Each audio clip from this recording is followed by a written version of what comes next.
Right, okay, guys, welcome to another episode of the Nice and Nasty podcast. I think it's episode 26, something like that, and I'm delighted to have an old friend, Mr. Andy Roberts. Now, good evening, Andy, or sorry, I should say good morning. What time is it out there? Is it like 6 o'clock in the morning? Something ridiculous Just like after that? 11. So Is we're it? about 8 hours behind the UK. Yeah, because you're out in Canada now, aren't you? Yeah, out on the west coast. So Yeah. So what? How long have you been out there? You've been out there for quite a while, eh? um it is 20 years this year. So in June or something like that, it's 20 years. Bloody 20 years. So you moved, well, just quick bit of maths, 25 take away 20. So you moved it there in 2005. Yeah. And so the That's last time I would have seen you was at a the year. Retrovision in 2004. So that's 21 years. It's, you know what, it's mental when your mum and dad always said that to you. Oh, you know, the older you get, the faster it goes, and there is not a truer saying than that. I mean, Yeah. it's funny. I was talking to a guy at work today about Rick Butler, who was the drummer for the Jam. I says, I'm sorry to hear that he passed away, because the guy that I was talking to was a big Jam fan. And I said, how old is he? But oh, he's like 72. I'm like, 72? And I'm thinking, well, I'm only like 3 years off 60. Yeah. It's crazy. And the weird thing is, when you say it, like I was thinking about this earlier, and it's like I've been here 20 years. Yeah. When you say it, sometimes you think, oh, that's a long time. And then other times you think it seems a lot longer than that, actually, because I think the last 5 or 6 years has felt like 10 years, with not getting into it, but world events and things like that. I Yeah. mean, especially with the pandemic, It's, time just seemed to stretch. yeah. I mean, to think that the pandemic was only 5 years ago, it seems like it was 10 years ago. So, yeah. It's weird. I don't know. I mean, I've done a bit of thinking about this. When you're a kid, when you're like 4 years old, and somebody goes, how old are you? Oh, I'm 4 3/4. You can't wait until your birthday because back then that was the only time you got toys and Christmas. And then you get to like 15, you want to be 16, you want to get to 18. And then I kind of think when I got to 30, it just started to go, and it Yeah. just, and it flies away from you. And I think I was talking to, who was I talking to? I was talking to somebody, and they said it's all relative. Obviously, the more time you've had, then a year, like I've had 57 years, 57 years, so a year is a lot less than like a 5-year-old or a 10-year-old.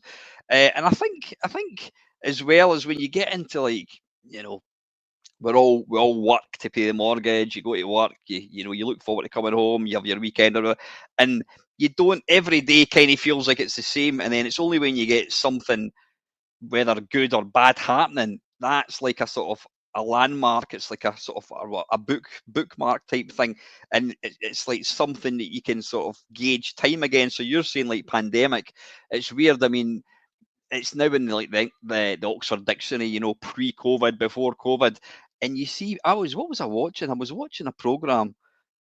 Again, I can't remember, and that's the thing. When you get old, you forget things. I was watching a program, and they had the COVID masks on, and I remember going up to the shops, and I mean, I spent like 3 years. I worked right through COVID, and I had to, wear the mask and the face visor, and it was just ridiculous. But it's crazy. Yeah. When you look back, I mean, it's time seems to stretch and contort. It's like the arms on a Stretch Armstrong, right? It's just sometimes it seems something seems so long ago and it's not. It's just, I think as you get older, time just sort of plays tricks on you because you've been through more experiences. There's more stuff to Yeah, remember. I mean, yeah, certainly from my perspective as well. I mean, don't have kids and you have kids. And I remember someone told me years ago, they said, as soon as you have kids, it's like someone hits the accelerator on your life mm. and the years just go by so quickly. So Well, yeah, I would yeah. imagine sometimes it feels a lot faster for certain people because they're so fixated on their child and bringing their child up that your own life just zooms on by. Yeah, yeah. It's quite interesting because obviously you and I met through a Yak Yak, And I remember, you remember Andy Lowe, obviously, Sick Boy. He, when my ex-wife went into labour with Ava, who's through that wall, you'll probably hear her screaming and shouting. Um, he was putting live updates. Oh, Tracy's gone into labour, blah, blah, blah. And she's 21 years old now. There you Jeez, go.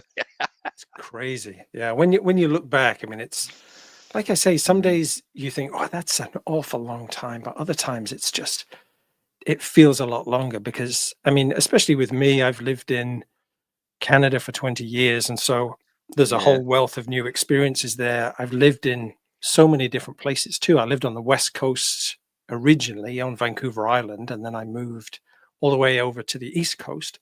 So literally right to the other side of the country. Mm-hmm.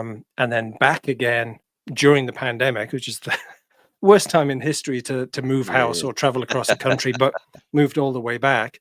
Um, so it's, you know, when I think about the different phases and chapters of my life, um, it's quite bizarre. And I find that as well when you're looking back, especially over your career, because obviously did a lot of thinking in preparation for this. And I do a presentation or sort of lecture or a talk every year for a college which is nearby where I used to live.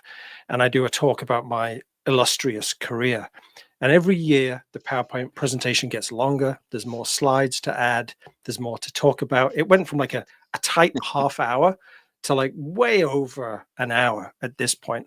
And when you look back at literally the roots of it, some of the stuff I feel like I've now gone past the point of nostalgia. And Yeah. it's now gone to the point where you'll look at an old computer and it's almost like an antique. It's not like, oh, I used to have one of those, or I'd love to have one of those again. You think, oh, that looks a bit fragile. Yeah, that should probably be behind glass in a museum and no one should ever touch it again. It's quite the older you get, Yeah. when you look back right at the start, it seems I can understand why millennials, you know, they look at old technology like phones and cassette recorders and stuff like that, and it Yeah. just seems so primitive. It does seem like, you know, they may as well be playing with a medieval trebuchet or something like that. It's that level of disconnect from something that is so far removed from our culture now. So yeah, time is it's a bit of a strange old beast. It is. What's interesting is, I mean, like, I consider you a friend. I've known you for such a long time, yet we've only met once, Yeah. 20 odd years ago. And it's the same with a lot of the guys. I mean, you'll be like myself. You're still friends with all the old Yak Yak guys. Why do you think? Why do you think that that period in time has bonded a lot of us? There's probably about maybe 20, 30 of us who were all part of Yak Yak. Um, and my regular viewers know what Yak Yak is because I talk about it all the time. Why do you think these bonds have remained? Because social media is my daughter speaks to 10 people every single day. She's probably not friends with any of them, but for Mm. some weird reason, this collection of people came together over quite a short period of time. And yet, 20 years on, here we are. We're sitting talking like we're old mates. You know what I mean? Which is Yeah, and I still keep in touch with a lot of people from there. I think one of the things that Yak Yak had, I think the saving grace of Yak Yak was it wasn't just a place for people to come and share their love of Jeff Minter's games. It was also that sharing of, well, this is my guilty pleasure, or this is a game that I love, or this is a thing that I love, or a film, or a piece of mhm, music. And then it became a sharing of creativity. Here's a thing that I wrote. Here's a picture that I did. But I think the saving grace of Yak Yak was retrovision. So people would meet yeah, in yeah, real life a lot more yeah, often because nowadays you can have, you know, I know people virtually that I've known for, you know, a long time, but we've never met. Um, and I think with Yak Yak, had you not had the retrovisions at the time, perhaps you wouldn't have really had that sort of glue to stick everything together, you know, to explore those mhm, relationships in real life and sit in a pub with a pint and play a game with someone and chat to people. And I personally, not saying that you don't, but I personally look back at those days with immense fondness. oh, yeah, You know, yeah, the the yeah, the it was one of those Mhm. things. Is it the quote from The Office where it's like, I wish you could tell that I wish you knew that they were the good old days when you were actually in them, because you think that phase of your life is just going to always be there and last forever. And Mhm. people come and go and what have you. But I certainly think when I only went to one Retrovision, and afterwards I kicked myself that I hadn't been to more of them, because I was leaving the UK for Canada soon after Yeah, that. yeah. And everybody you met was just exactly like you'd expect. It was sort of, there's certain celebrities and things like that. They say don't meet your heroes, but sometimes you'll meet, a hero and you think that's exactly what I expected. Yeah, And yeah. that was a good thing about Yak Yak, is everybody was just so, you could be so honest and transparent on that forum that every what you saw is what you got. And I think everybody was just there were disagreements and all that kind of stuff, but generally speaking, the bar was set pretty high for decency, and Yeah, yeah. we all had these quirky little things in common. Jeff could just tweet that he's made a nice cup of tea, and everyone would love that. And it's like, oh, I should get a cup of tea. Just these. That it wasn't just one ingredient. There were so many ingredients to Yeah. that place that made it great. And then just getting to meet people in real life, it was really great. And I keep in touch with a lot of people via Facebook. The past two times I've been back to the UK, actually, I've stayed with Mark Rayson for a few Oh, yeah, days. yeah, yeah, yeah, yeah. Mr. Retrovision himself, and he's just been nothing but, he's has such a big heart, and he's always just, you can crash at my place, stay as long as you want. Yeah. Took us around Oxford on a tour bus and stuff like that.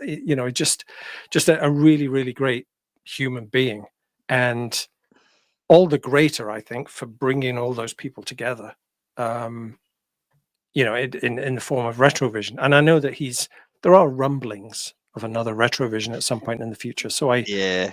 I do hope that happens, because that would be something to get back for, I was definitely. going to say you'd make a point of coming back for that one. Yeah, Yeah. yeah. No, fantastic. I think yeah, you're absolutely right what you've said.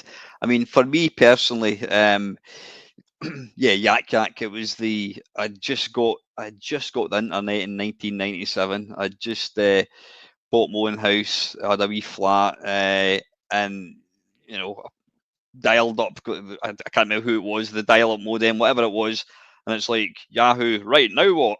Commodore 64. Oh, there's a picture of Jeff Winter. I'll click on that, and then before I knew it, I was on Yak Yak forum, and it's put in your names. I think I typed in like Alan Stewart, and it's like you can't use that. I went no. And at that point, I had just discovered MAME, and one of my mates, he was massively into Doom, and apparently when you kill somebody in Doom, it's called a frag, and he called himself the Fragmeister. So I'm thinking, what can I call myself? Meme Meister. There you go. Oh, that's not being used, and that was it. And it's stuck. And Mm. then suddenly I was in this thing. I'm like, what did I do here? Right. Somebody said something. What's your favourite Commodore 64 game? And before I knew it, it became. I mean, it became my well, it did. It was such a massive part of my life for such a long time. Yeah. You're just on it constantly. I mean, this is obviously pre-Discord and pre-Facebook and pre-AI bollocks and all that kind of stuff. But as you say, it was. I think for me, it was because all my mates, well, yeah, in fact, yeah, all my mates who were like into computers, the 8-bit computers, they all they were still single. I'd got married at that point, and they were into drugs and bloody going to gigs, and I was just into like whatever, just still playing my comp. Well, I didn't have a Commodore 64 point at that time, but I discovered what an emulator was, and then suddenly here was I could talk to Jeff Minter. Wow, this is incredible. And then I'm talking about a game, and then somebody pipes up, "Oh, do you remember? I don't know, the third level of Manic Miner?" I'm thinking, God, I've found this group of people that are like complete nerds like me. They've got this in common. And then, as you say, after about, I don't know, 2, 3 years, I mean, I think I joined Yak Yak. Yeah, it must have been 97, something like that, 97, 98. And yeah, I was aware of this Retrovision. I didn't go to the first one. I think I went to the second one at the Folly in Oxford. And it's still one of my it's a memory that will forever kind of stay with me. I jumped on a plane.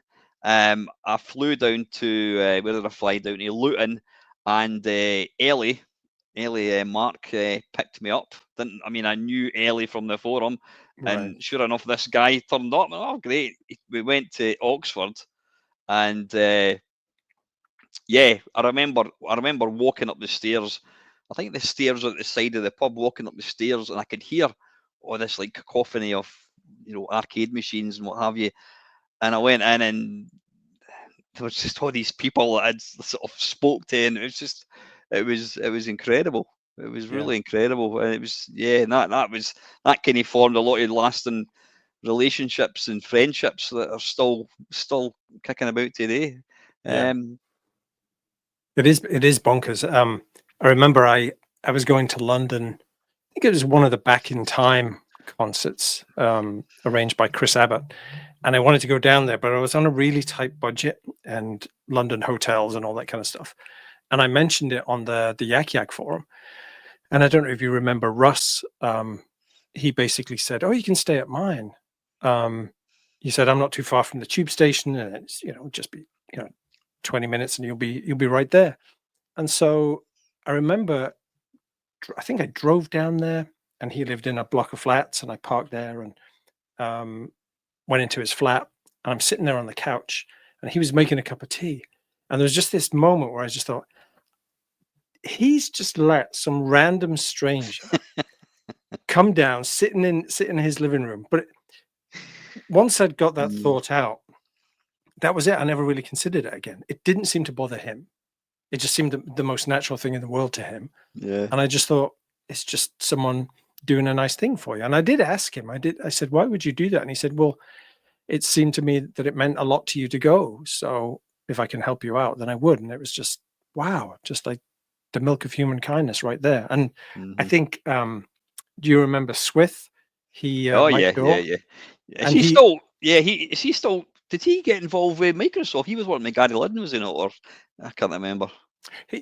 he's still in the industry. He has a Yeah. company now called Infinite State Games, and him and his mate Charlie did a game called Rogue Aces, which I published through Thalamus. And I can't say what he's working on at the moment, but yeah, he still works in the industry. I think he's based in the UK. I forget what the name of the company is he works for, but they work on a big franchise.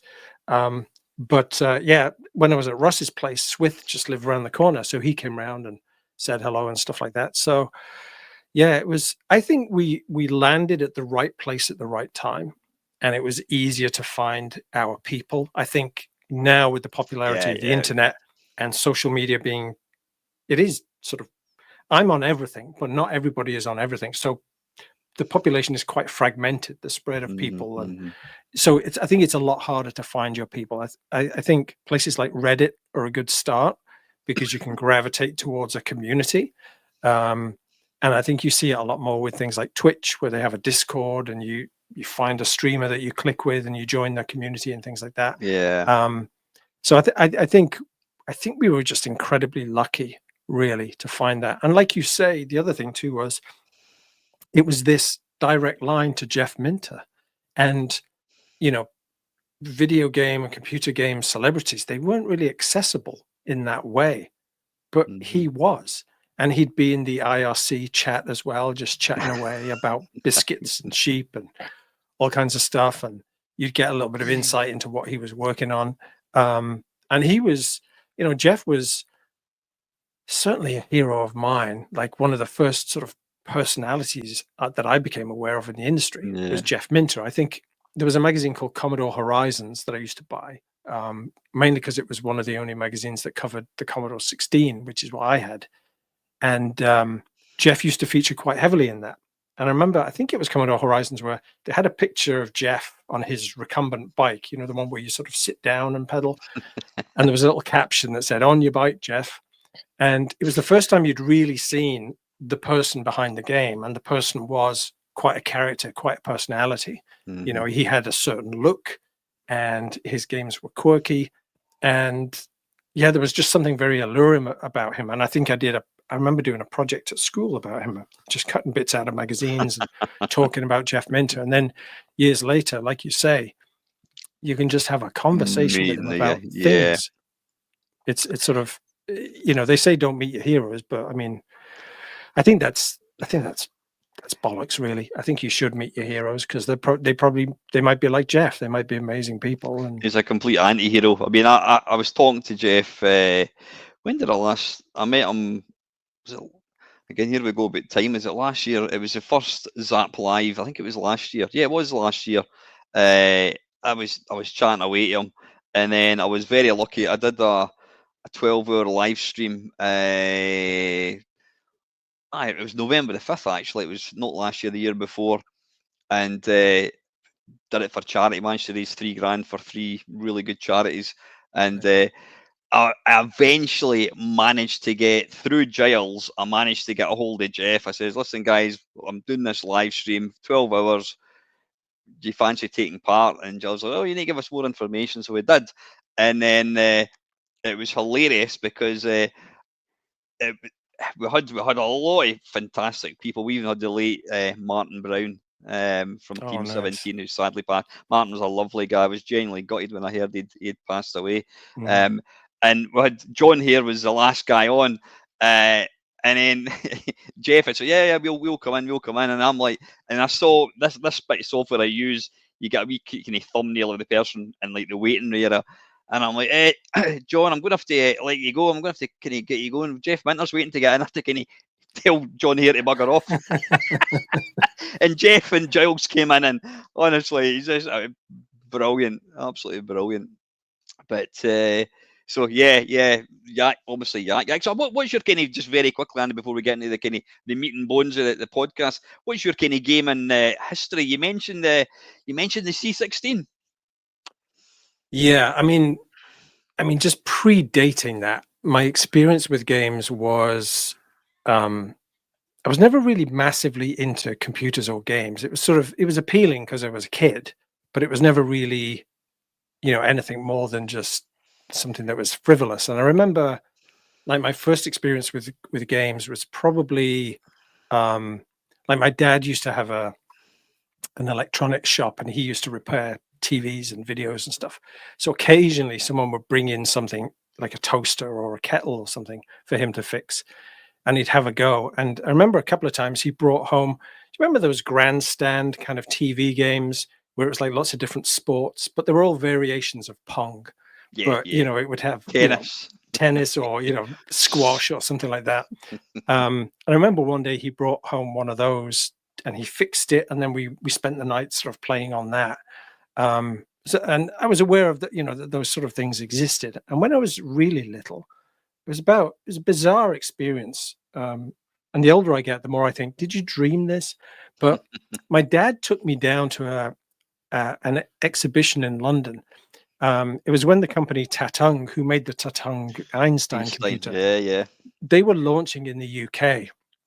And he went down there to sort of look at their electronics range to see if it was something he'd be interested in stocking.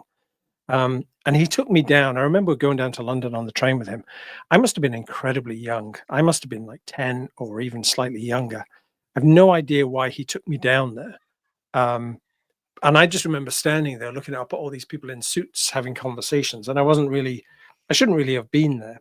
And so I sort of wandered around. My dad was like, stay out of trouble. And I just wandered around. And across the hall, there was an exhibition set up by a company called Coleco, who were bringing the ColecoVision to the UK. And they had a room just lined with arcade cabinets with the ColecoVision in them. And so I just saw that and went, yep, that's for me. That's how I'm going to spend this day. So I just spent the day playing on all these little Coleco games. And fortunately, the people from the Coleco stand, they didn't kick me out. They wanted people to be playing the games and stuff like that. Yeah. And I remember at the end of the day, like, my dad suddenly appeared behind me, like, oh, this is where you got to. And I think he ended up buying a couple of Colecos to sell in his shop. So for the longest time, me and my sisters would try and volunteer to go and work in his shop on a Saturday so that we could vacuum and dust and then, spend the rest of the day playing on the Coleco. But yeah, my first real computer that I got was a Commodore 16. I wanted the Commodore 64. but the Commodore 16 was brand new, 60 quid cheaper, and that's what I got. My parents basically thought, well, it's Commodore, it has a number after it, it's probably It's a good new, enough. yeah, it's a new one. He's going to like that better. Yeah, yeah.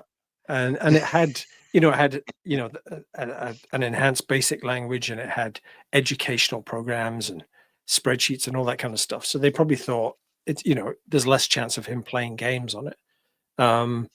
So when I first got the Commodore 16, I was kind of a little bit disappointed, and I was never really massively into the machine. There were a few games that I had, a few games that I copied from friends, typed in programs from, Commodore Horizons magazine and stuff like that. But I was never really in love with the machine. It piqued my interest in terms of breaking into programs and seeing how they worked, but nothing really. I wasn't really sort of addicted to it. I play on it occasionally, but at other times I was still in that phase of my childhood where I went outside and played outside and went out on my bike for 8 hours a day. So it was just something to sort of play with in the house when I was bored. The funny thing I will say about my Commodore 16, I used to play this game called Exorcist, written by this guy called Greg Duddle, and I love that game, adored it. It was an amazing little sort of Pac-Man style game. And then years later, fast forward, I don't know, 20 years or whatever, I was working at Sony as part of their QA department in Liverpool. And I was reading through an email thread or something like that, because Signosis were just upstairs. And the person from Signosis who'd sent this email to us was a guy called Greg Duddle. And I saw the name and I thought, how many Duddles can there Must be be, eh? in the world? So I didn't have an email account, but my Mm. supervisor did. I said, can you email him and just say, hey, are you the same Greg Duddle who wrote Exorcist? And he wrote back and he was like, yeah, that was me. And he was quite embarrassed by it. And I was sort of like, don't be embarrassed. Like that was like part of my childhood growing up. Yeah, yeah, yeah. So that was my first brush with video game sort of personalities. It was weird to think that he was working upstairs, like all these weird sort of, Everything confluences. came together. Yeah, you're going to meet the Yeah. guy. Yeah, yeah. But the funny thing is, you learn once you've been in the industry Mm. for a while, you learn that the industry is very incestuous and everybody knows everybody. And Mm. coincidences like that, they're not that much of a coincidence, really. It happens all the Mm-hmm. time. The Kevin Bacon effect really is it's rampant in the games industry. So yeah, started out with the Commodore 16, and I think it was a couple of years. I think eventually the computer broke. I may have taken it apart and sort of accelerated that process because I was curious to see what was in it. Because I think I was certain at the time you could take out a couple of the chips and replace them with different chips to turn it into a Commodore 64. I was Oh, really? convinced Yeah, yeah, yeah. convinced that must be possible. But yeah, it was a couple of years before I got the Commodore 64, and then that was boom. Yeah. That was the game changer, really. Yeah, one of the guys I could call him a friend. I've met him quite a few times in person as well as Sean Southern, who did obviously him and Andy Yeah. Morris did. I couldn't believe I actually interviewed. I had them on my channel about maybe 5 years ago, and then I was asked to do the talks at the Play Blackpool events. And I said to Andy and Sean, do you fancy taking part in that? So great guys. Sean Southern is such a unassuming guy. He's like Jeff. He's just like, oh. And I was talking to games, and he goes, I don't even remember writing that game. I went, right. And it was hilarious because at the end of the interview, or I don't call it an interview, I call it a chat. At the end of it, I says, tell you what I'll do is I'll download an emulator and I'll put all your games into this zip. And what you need to do is when you get it, you unzip it and then you go there and you add the thread. And I was telling him how to load up his own games, but yeah, he was the absolute king of C16. He done some fantastic. There's a game, or what the hell's it called? Pod. Is it Proof of Destruction? Proof of Destruction. That is a phenomenal game. It's on the C64, but I've got to say the C16 version is better. That is a great game. Have you played Green Beret on the C16? I think I never had it when I had a C16, but I played it years later on an emulator. It's got to be probably the worst commercial game ever. It's hilarious. Yeah. Everything that could be, it was just a bag of shite. How that got through, how that got through quality control. I mean, it is beyond me. And the title screen says "Stab to Start." That's all it says. Stab to start. It's brilliant. It's brilliantly awful. Yeah, I remember. Yeah, I remember Sean Southern. I think it was he did a game called Olympic Skier Oh on the Commodore 16, and every time yeah, you yeah. you died or something happened, a little sarcastic comment would scroll across. And I remember one of the comments when I died, it scrolled across and it said, "Don't get too pieced off." Pieced being, Piste. And it was a really clever play on words. And I didn't understand what a pieced was because I was just, a kid from living in St. Helens, Um, but but yeah, just the attention to detail that he put in his games. And then, funnily enough, he is sort of indirectly responsible for my career in games because he wrote a game called Hero of the Golden Talisman, Yeah, uh, yeah. which I adored, absolutely adored the game. And I remember making a big map of the game. And then eventually I spent all summer indoors making this map. And it was literally like sheets of A4 paper stuck together. So Self-tape together. yeah, it was huge. It really was huge because it was a big map. And I drew it up neatly and then sent it into Zap64 and then heard nothing back. And I just thought, well, why would they print any of my stuff? And then a couple of months later, 3 or 4 months later, it appeared in like the November issue in Julian Rignall's tips section. And I opened I'm just going through the magazine and I just see it. And You I recognise remember it. just being frozen, just paralyzed, like, what? And then it had my name at the top and it was just, what? And I went into school the next day and showed people, it's like, I made that. And yeah, it was just, that was a bonkers Uh, experience. So that really was, for me personally, that was, if you look back, it's like, if you were going to go back in time and yeah, stop something happening, what would be the pivotal event? It would be that, really. So, if it wasn't for Sean Southern, we probably wouldn't be having this conversation right now. So yeah. it's strange how it's all interconnected. And then years later, I was visiting Future Publishing because I was working for Commodore Format at the time, and I was staying at Steve Jarrett's house, and um, I was sitting there. We sort of played Super Nintendo all night, and then got up the next day. And I was sitting there on his couch waiting for him to sort of get up so we could go back into the office. And his roommate comes in, a guy called Wayne Allen, and he basically introduced himself. And I said, "You're Wayne Allen?" And he said, "Yeah." And I said, "So you were one of the designers on SAP 64?" And he's like, "Oh, yeah, yeah, yeah."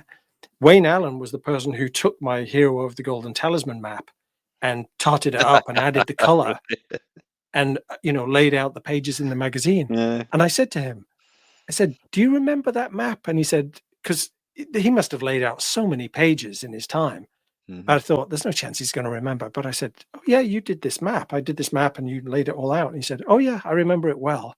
He said it was a bugger because everything was photographed in what they call a process camera, which had a huge base, but it only went so far. So because my map was so big, they had to do it in pieces and stitch it all together. But it was so funny the way that all these people that you sort of interact with passively along the way, and then eventually you end up bumping into them. It's all, as far as coincidences go, it's sort of like, I think, there's so many of them happen all the time. It's like, oh yeah, I know that person, or yeah, I worked on that. It's Yeah. crazy how it It's all it's works. it's quite funny because I mean I've been making YouTube videos since 2013, and yeah, I do all kinds of stuff, and eh, I have a series called Blind Mates Only. Yeah. Get somebody like yourself on, whatever it is, and just talk pish, just talk about games, and just have a good old chin wag. And when I'm talking to people, sometimes I don't name drop, but I'll say, yeah, yeah. Somebody's going on about Spare. I said, oh yeah, I was talking to Steve Snake, and I was telling him how about Berserk's my favourite game, and then he said, he goes, look what I've made. I've made you a Berserk for the Spectrum. And folks say, oh, you're always fucking dropping it. I said, I've been doing this for 20. I've been in this scene for what, since 19, a quarter of a century. I says all these people like Jeff Minter and like yourself and Steve Snake and all these guys like Gary Liddon and all that. I mean, fucking Gary Liddon, he was down at our computer club and that. It's not a question of name dropping. It's just that I know these people. You know, it's Yeah. it's mental. It's absolutely mental, and being able to, you know, through the power of like the internet, being able to like just to like chat to guys like yourself and people like John Hare, and I mean I've had Kevin Toms on, and I'm thinking. I remember going to like the video shops with my mum and dad to get rent a video, and there was a football manager. I didn't have a computer at that point, and seeing the football manager, and there's a picture of this guy with the big beard, the floating head, and he's on my Yeah. channel. You know, it's It's absolutely it's it's mental. really yeah, it's really surreal, I think, when you meet them. But I think, I mean, from my experience at least, everybody I've met has been really nice, and that's instantly puts you at ease, Yeah. and you become less intimidated. So one example would be like John Hare. I was working in the Northeast for a company called Atomic Planet, and we were working on a boxing game. It was like a Mike Tyson boxing game for Codemasters. And John was working for Codemasters at the time because he'd just sold Sensible's back catalog to Codemasters. So he was the sort of like the game director, I suppose. And he came up. I sort of went to work for that company, and I think their producer had just left, so they needed someone to sort of step into the breach. And I knew the people who ran the company, so they said, "Would you be interested in sort of helping out in the last few months?" It was like, "Yeah, perfect." And then I found out John Hare was the designer, and I mentioned it to someone. I said, "John Hare designed this," and they said, "Oh yeah, he's coming up next week." And instantly, it was just, it was like the Queen was coming to visit. It was Yeah, yeah. just, what are you talking about? So I got my desk nice and tidy, and I tried to be like really cool and calm and collected about it. But inwardly, I was just like, "That's John Hare." Um, and the reason I'm so excited is, I'm so excited as well, is, as you'll find out, is like one of John Hare's games is on my list. So, and I remember he was sort of buzzing around the office and chatting and stuff like that. And I never really got a chance to talk to him. I was just sort of like, he was busy doing stuff. He'd come up every so often to chat to the team, so he was really focused and busy. But then there was one night, I thought he used to stay late at the office quite a bit, because he had nothing to do but other than go back to his hotel. So I thought, I'll stay late, and then maybe I can have a conversation with John.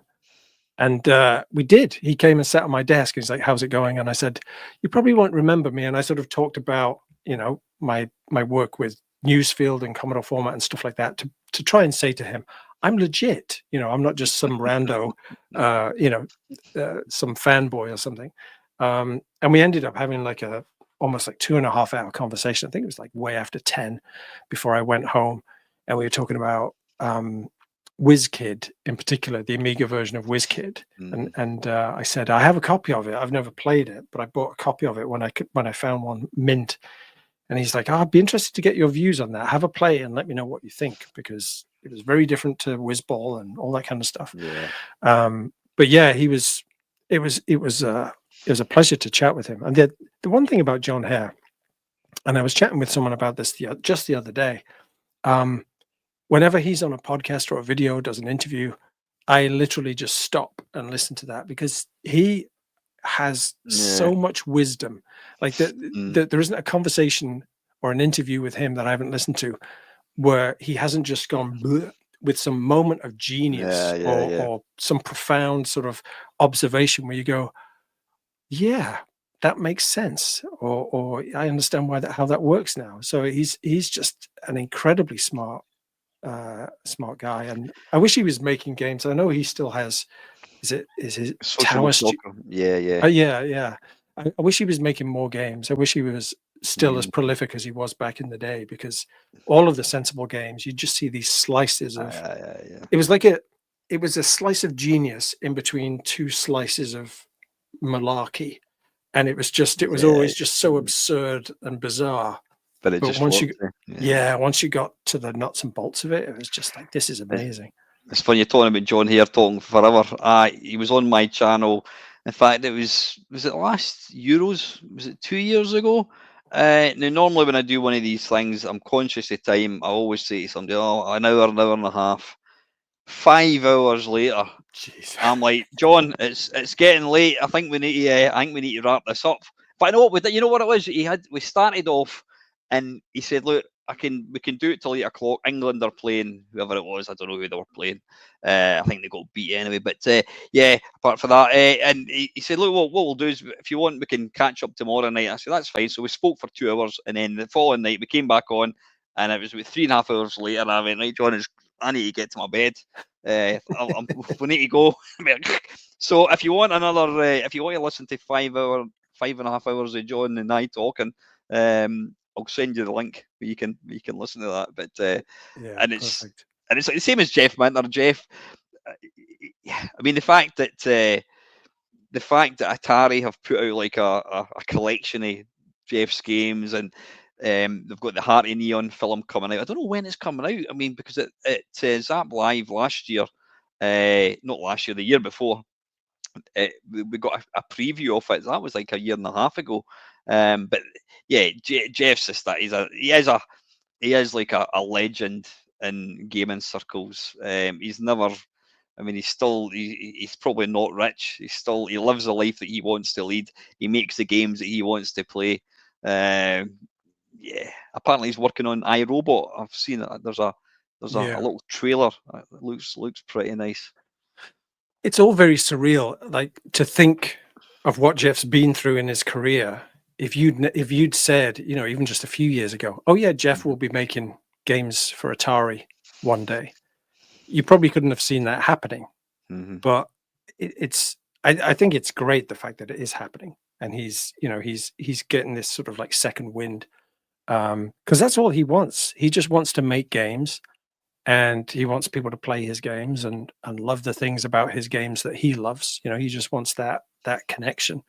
um I think, you know, in a way, he's the fact that he's endured is just crazy, and he's always more or less stayed independent. I mean, he has worked for a few Yeah. companies and Mm-hmm. whatnot Mm-hmm. along the way, but you know, generally speaking, to be out there at that age after that amount of time still doing your thing, still, you know, calling the creative shots, I think we'd all love to be him to some degree. Do you know what I mean? Just like sequestered away in this little cottage in Wales, surrounded by your animals, and just working on stuff that you love every single day, just getting up and focusing on that. You know, Yeah. I've worked some I've done some crappy jobs in my time, and it's always been the case that whenever I've done a crappy job, um, you're always thinking about creative stuff, and you're always thinking, well, I'm working now to pay the bills, but when I get home, maybe I can sit down and realize that idea. And it doesn't always pan out, but you know that he's endured a lot of hard times, and he's I think he's certainly put in the work to deserve that Yeah. life. I mean, if honestly, you know, if it's one of those things, if I won the lottery, I'd just give him a chunk of money and say, there you go, just be Go and happy for a few yeah, yeah, years. yeah. I mean that the love for Jeff came out almost through in Yak Yak. I mean it kind of culminated when Flossie obviously passed away, and then we all chipped in and got him a Tempest cab, and Yeah, I think I've got the video somewhere of all the guys delivering it. yeah. And It was, just quickly going back as well to the Heart of Neon documentary, yeah. I believe, I don't really want to put my foot in it, but I chat to Paul Doherty, the director, a Oh yeah, lot. yeah, yeah. So I believe he's sort of, I think he went through his own sort of process when he was making the film, like what story am I telling? How do I make this appeal to a broader audience? And I think he had his sights on, like, you know, making this a sort of mainstream thing, and then he sort of dialed it back. So I think he's gone on his own particular journey, and to do that, you know, pretty much Mhm, self-funded.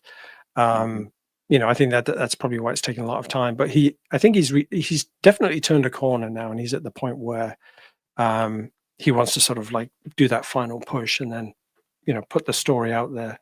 um but yeah, I forget how many drafts of the movie I've watched for him. And I remember there was one bit, where one of the early cuts, it had some footage of Jeff in the field with his animals, and I think he says to I think it's his donkey or something like that, and I might be misquoting, but I'm pretty sure there was a point where he went, "Morning, madam," and it was just Jeff in the field with the donkey, and I kept hounding Paul. I said, "That needs to be in the film because it's such a perfect moment. It's Britishness, it's Jeff, it's, it just seems to tick all the boxes about who he is when he's not sat at the keyboard."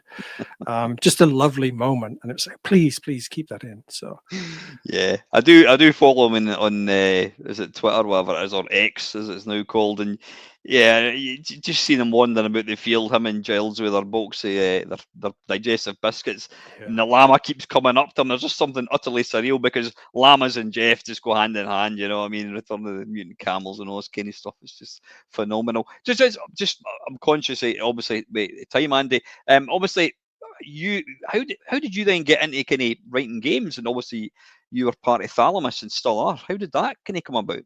Well, the simple answer is when I had my map published in Zap 64, that was sort of like that started me thinking about, oh, this is quite interesting. Maybe I could do this for a living, or maybe I could write for magazines for a living. And I loved Zap because I um, absolutely loved Gary Penn, and Julian Rignall, and then later on Gary Liddon, Steve Jarrett. Um, and particularly Mr. Penn and Mr. Rignall, they had such a way with words. They were so gifted, considering they were Yeah, so incredibly young, and they were under a lot of pressure and thrown into the publishing industry. Um, Really, sort of, that's when I sort of really fell in love with writing and words and magazines and stuff. And I started to think, is this a thing that I'd want to pursue? Um, because making computer games never really, there was sort of like a curiosity there, but there was never really an interest in doing it. It was mainly by the time I left school, it was magazines. That's what I wanted to do. Um, and I had that map printed in Zap, and I continued doing the maps here and there. And then there came a phase, maybe a couple of years later, where I started sending more and more stuff into Zap. And Robin Hogg at Zap 64, he realized that because you get a lot of stuff sent in when you work for a magazine, especially the tips section, you get a lot of stuff sent in that isn't original, that's been copied from places, or they've just copied a load of pokes from one magazine. They're trying to send them to another to get a prize or something. And I think Robin very quickly realized that my work was good, it was accurate, it had been checked, original. and Yeah, it was yeah. original. And so it got to a point where I would call the office, 2 or 3 times a week and chat with Robin, and he'd say, "Do you have anything that can fill a page?" Because it was great for him, because I was doing all this stuff for free, and he gets when you're up against a deadline, someone coming along filling a page of Yeah, magazines yeah, is yeah. is quite helpful. So it was a great relationship. I'd see my name in print. Robin was very, very, very affable, so generous with his time, really supportive. And so by 1990-ish, I had a lot of stuff published in Zap. So I had a sort of laundry list of things I had published. That was my resume. I hadn't really done any other job. So it wasn't really a proper resume, but it had a list of things that I'd had published, quite a considerable list. And then um, I think it was in between Zap 64 coming out every month. Um, I bought Zap, and then I started buying Crash, even though I didn't have a Spectrum, because I just loved Newsfield's magazines and I just wanted more Newsfield every month. And then that wasn't enough. So it was sort of, as I grew to love sort of magazines and the thought of writing for them, it was like I had this appetite for it. So there was a magazine called New Computer Express, which was from Future Publishing, and that used to come out every week, and it was kind of on newsprint, right? So by the time you finished reading it, your thumbs were all black. Like if you wiped your face, you'd have a smudge on your face.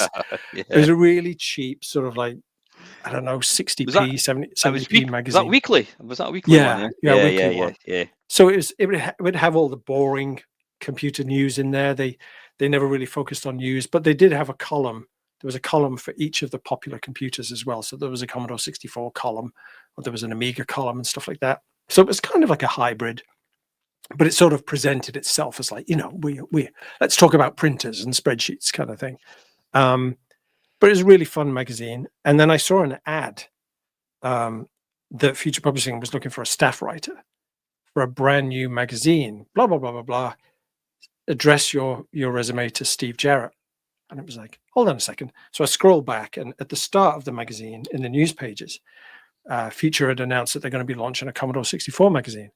So I thought, Steve Jarrett, Commodore 64. So this job advert at the back must be for the new magazine they mentioned at the front.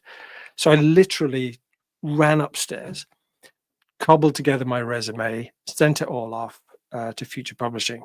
And one day, literally one day, I think it was in the summer, it was like the summer holidays, because I'd done a year at college doing my BTEC diploma in computer studies, and it was the summer break. And one day the phone goes, so I go and answer it. Hello? Hi, it's Steve Jarrett. Boom. Like deer in the headlights moment. It's like I'm standing in my living room chatting to Steve Jarrett. And I remember after the call, I went and spoke to my sister and I said, I just had a call from Steve Jarrett. And she's like, who? I said, Zap 60. I was just completely overwhelmed. But he basically said, do you want to come down for an interview? It's on this day, this time.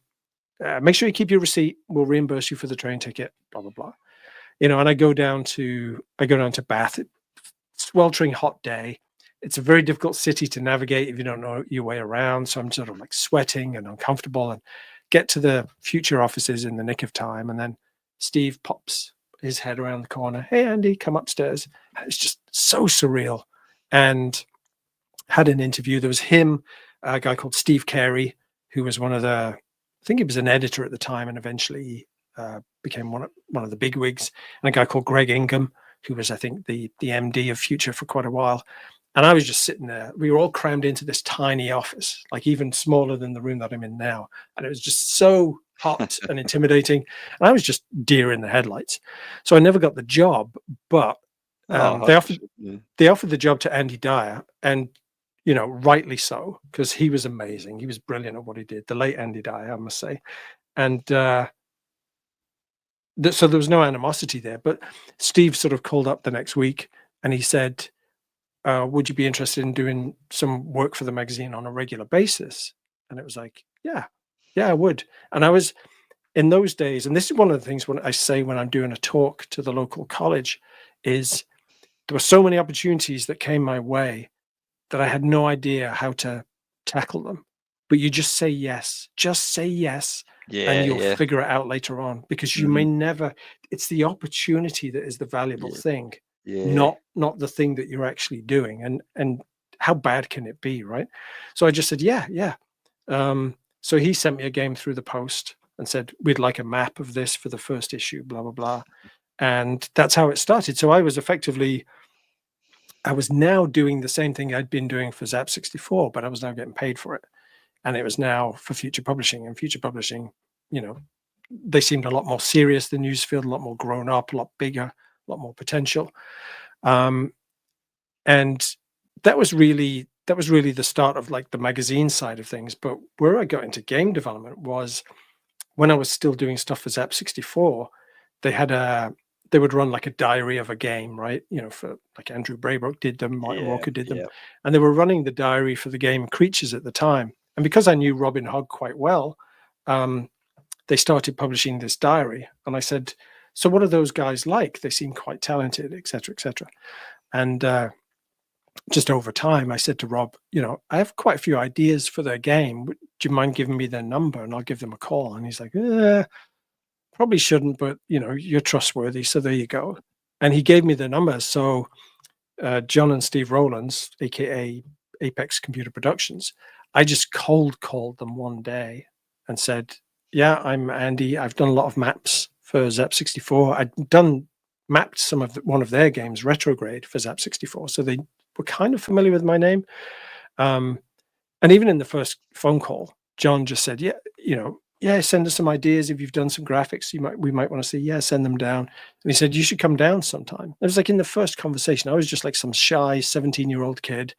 I'd never been in a pub, never been out clubbing. And then literally within a couple of months, I got the train down to Essex, and they took me out clubbing. We were drinking Tenant Super through a straw, which is a bad idea, and going out clubbing and all that kind of stuff. I was just, again, deer in the headlights. But that Yeah, was really how I got into the development side, because they were working for Thalamus, and they were really generous with their time and their guidance. So I got to sit there effectively. I'd go down and visit them quite a bit, and I'd just sit there and watch them, the pair of them in their bedroom, just create this game. So Steve would sit over there doing graphics and music. John would sit over there coding and ask questions and just picking things up by osmosis and shouting out ideas and things like that. And that's really how the actual development side started. So I sort of more or less straddled the writer and the developer side. You know, I wasn't really working on creatures. I was just hanging out with my mates who were making games. So it was another couple of years, 2 or 3 years, before we actually worked on a project together. But in the meantime, I was doing the freelance stuff for Commodore Format. So I freelanced for Commodore Format for about 5 or 6 years. Like, people, it's one of those things, a friend of mine mentions quite a bit, is it's weird to think that the Commodore Format magazine for the Commodore 64 was still being published the year that the PlayStation came out.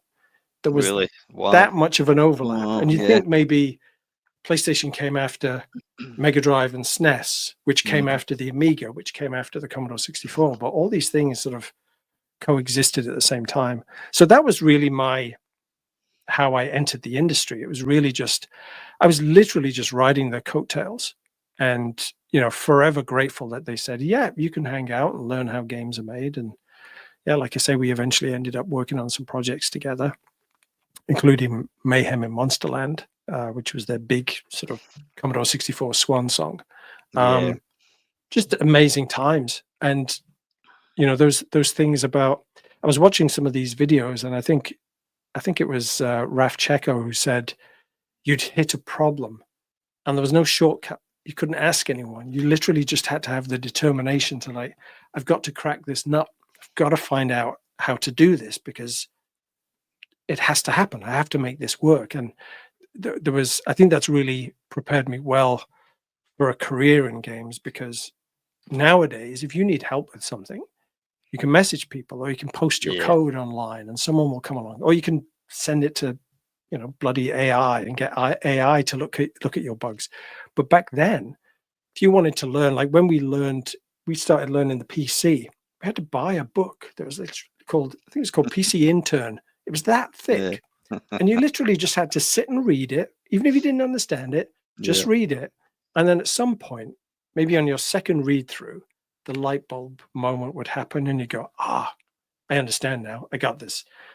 But back then, there was no internet, no resources. And if you wanted to buy a book as well, you'd have to go into the bookshop and see if they had it and then order it. And it might take 28 days to arrive. And it was a different time. But so the determination, the mental grit that you had to have to make something work and realize an idea was so much tougher back then. Yeah, real dedication. Just, you mentioned Raphael Sequo. I actually had, I think he was I think he was on, was it my last podcast? I think. First time I've met him. Yeah, lovely guy. Lovely guy. Yeah, no, absolutely awesome. So are you still, I mean, Thalamus, obviously, they still do, are you still involved with the label? Because, I mean, they brought out a remastered Hunter's Moon a couple of years ago, I think, or again, probably more than that's probably 6 years ago, actually. But yeah, so effectively, I run Thalamus as more or less a side hustle. And it was it's about 10 years ago, maybe sooner than that.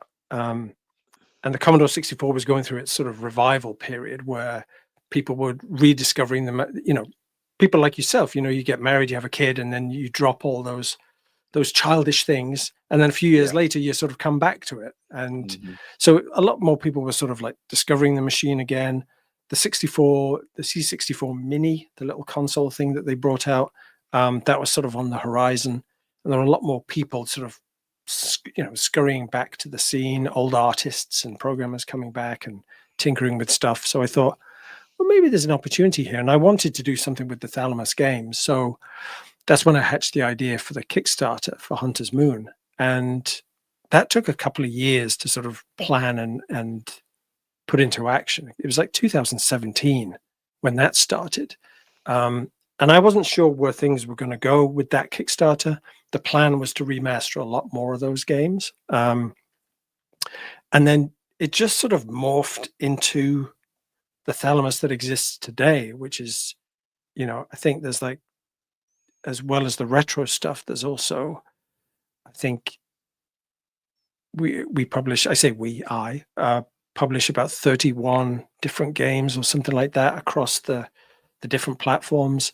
And because my day job is I work for a mobile game studio, and it got to the point where every month, every hour of every day of every week, it's just mobile stuff, and it gets to the point where that gets quite tiring. And I just thought, I don't have anything on my resume but mobile stuff. I want to do something. I want to, get a piece of hardware that I don't know anything about, and explore it and find out what it can do.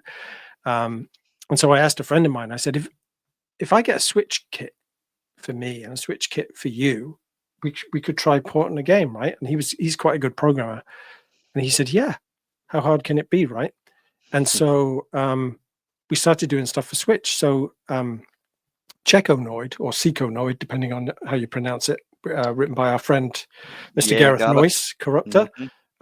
He said, why don't you put that on the Switch? It'd be a good first project. And I think we did the Switch port in about 2 weeks. It took a little bit longer because we took some time off to sort of do a lot of testing and stuff like that.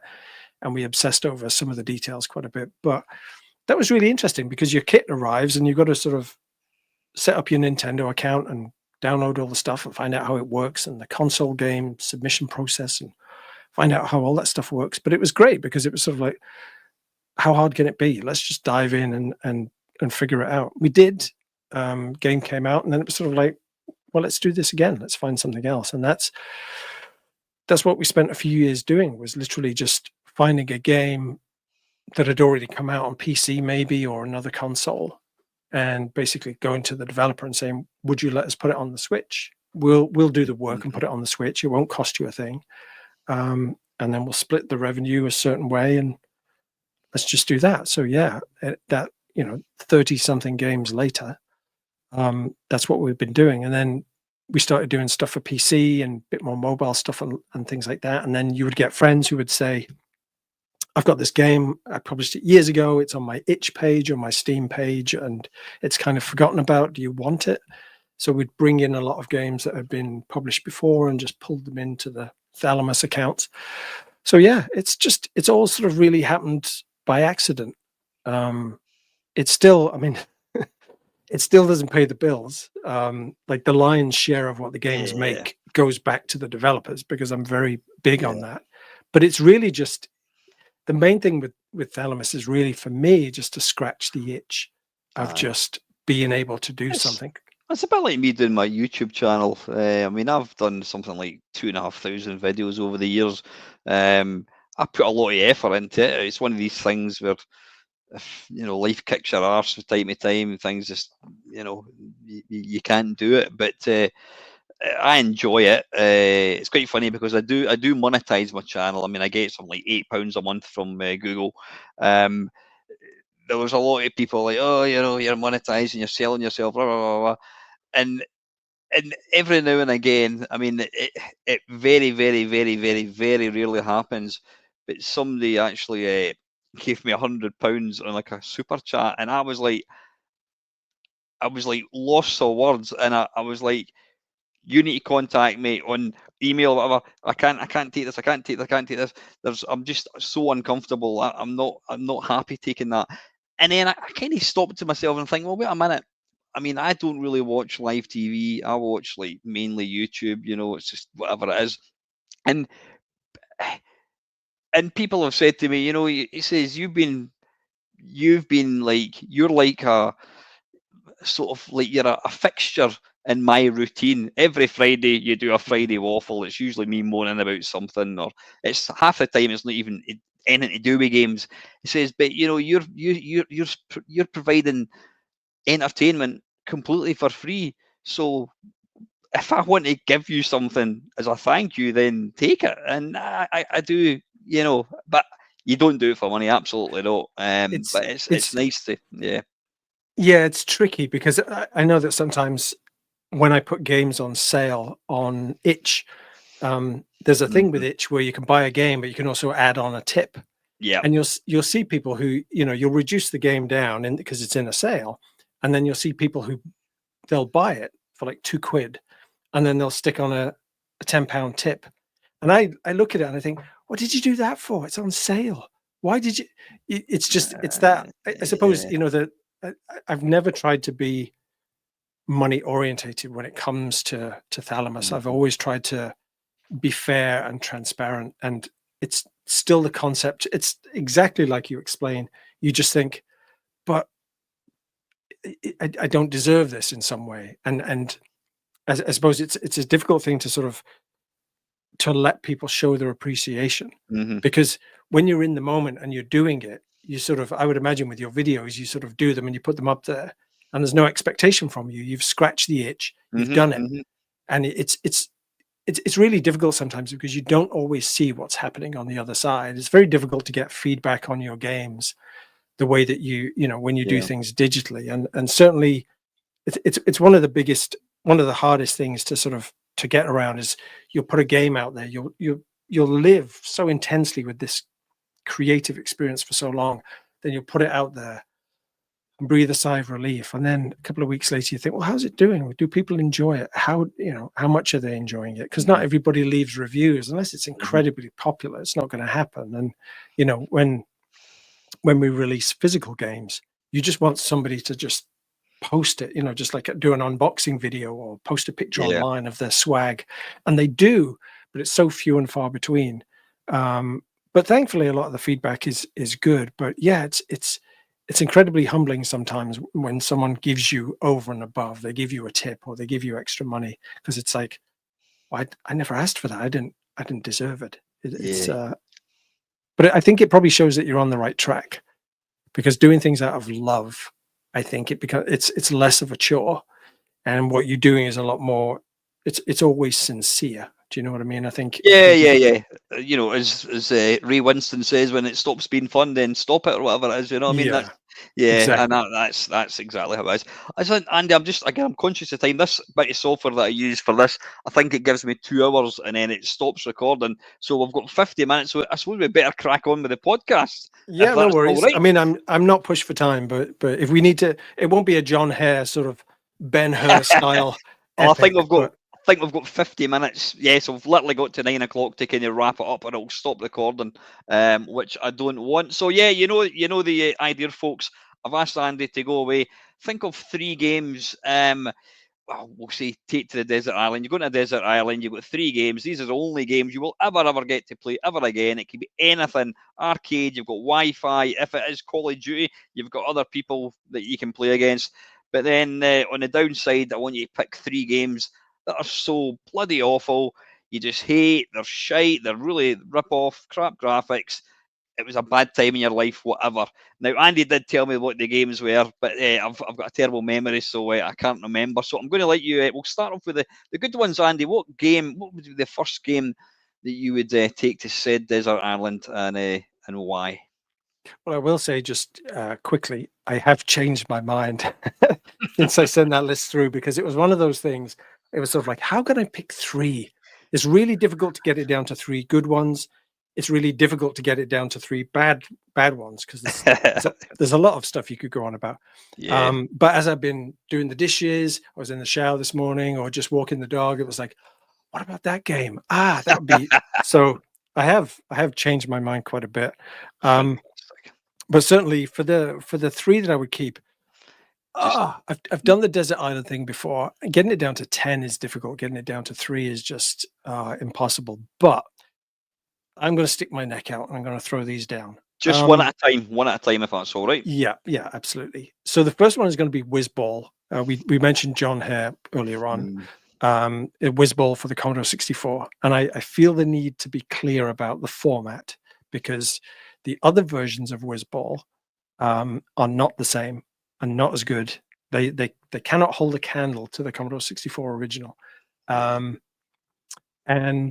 yeah, so Whizball, I mean, you'd have to, the easiest thing to do is just sort of, if you're not familiar with the game, Google it, watch some videos, try and make sense of it. It's an incredibly unique experience. But you're basically a wizard who travels around in a little ball, and his cat is in an even little ball, which flies around you like a satellite. And it's kind of a shoot 'em up mixed with a sort of, you've got to collect these little droplets of paint Yeah. that fill up your cauldron, and you color the land. You make the land a different color, and then you move on to the next level. It's got music by Martin Galway, absolutely stunning soundtrack and sound effects. It is just cosmic and trippy and bizarre, but without getting too wanky about the whole game design thing, because I've been a pretentious game designer in the past and I don't want to go back there. But there was somebody years ago and they explained to me about cooking and the fact that good cooking is chemistry. It's all these little chemical elements that react together in a particular way. That's where you get your flavor from. That's why things work so well. And Whizball for me is quintessentially a game about chemistry.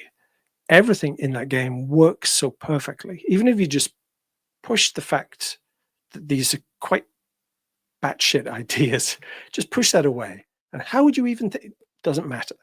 Just looking at the components that are there, it's just absolutely stunning. And I remember playing it for the first time, and there's a you sort of upgrade your abilities and your weapons. You shoot enemies, collect these things, you upgrade your abilities and weapons. So when you begin the game, all you can do is bounce and steer left and right. So you end up bouncing around and dying quite a bit. And it's quite frustrating. And you have to shoot things carefully, control your bounce. So it's like a mini sort of training lesson, I suppose. But it's not an open tutorial, but it's just sort of, they train you in how to control the wizard properly.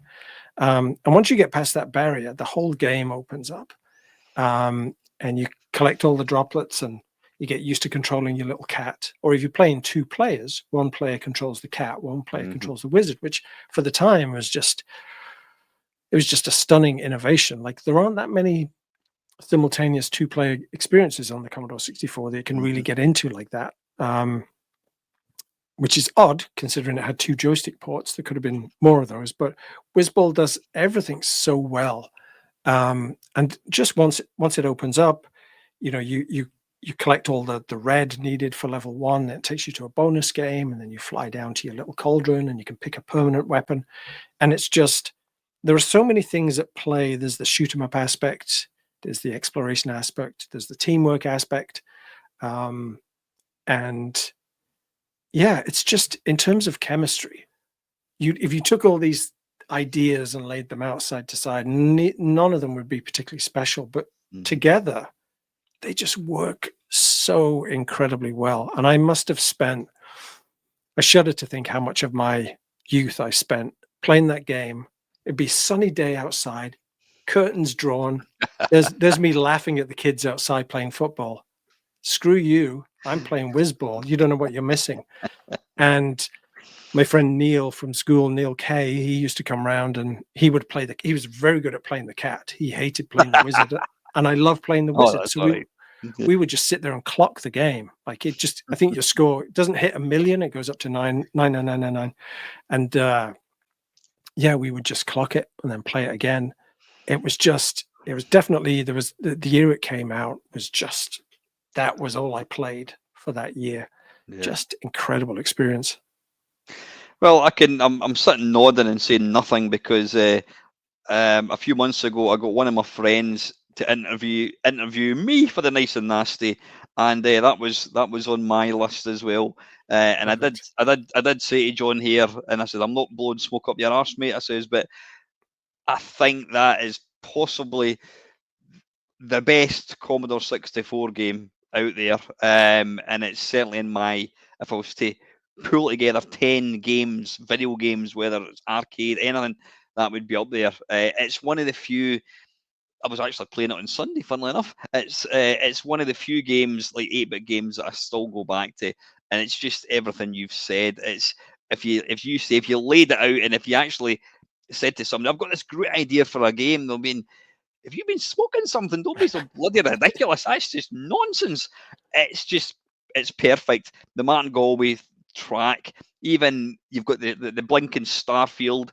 You've got the if you're not doing anything, you've got all these little bleep, little sound effects blinking away in the background. It's all like, I don't know if it's randomly generated, whatever it is, but it's just it shouldn't work, but it does. It's an Yeah. absolute phenomenal game. And as you say, I think was it Peter Johnston? I can't Yes. remember. Yeah. I can't remember what I had for my tea a couple of hours ago, but I can tell you that Peter Johnson wrote it for the Amiga and the ST, and it's just not the same. No. Even the Spectrum one. I mean, it's Spectrum one is like, from a technical point of view, it's Yeah, decent, but it's just you lose the magic. That's the thing. I think. I mean, I don't really know what Sensible Software's approach was back then. I know that they just used to live in a house together, and one of them would come up with a crazy idea and they'd implement it.